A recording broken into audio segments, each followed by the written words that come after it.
वर्धा येथील समाजातील एकता व शांतता सुनिश्चित करण्याच्या उद्देशाने शांतता समितीची विशेष बैठक आयोजित करण्यात आली होती।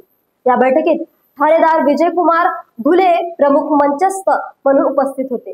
पोळा आणि मिरवणूक उत्सवाच्या आयोजनासंबंधित नियमावली, कायद्याच्या चौकटीत राहून मिरवणूक कशी शांततेने काढावी व सुनिश्चित पद्धतीने पार पाडाव्या या मुद्द्यावर त्यांनी सविस्तर मार्गदर्शन केले।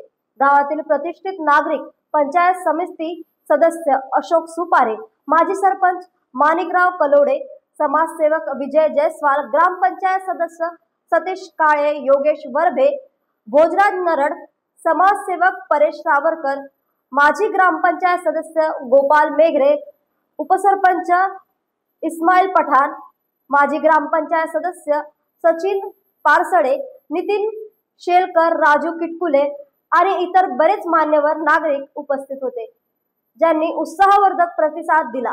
बैठकीचा मुख्य उद्देश होता की पोळा उत्सव हा सामूहिक शांतता, कायद्याचे पालन आणि सामाजिक सौहार्द सुनिश्चित करणे, सणाचे सौंदर्य शांततेतच आहे असे वक्तव्य करत मोठ्या प्रमाणावर एकमत प्राप्त झाले।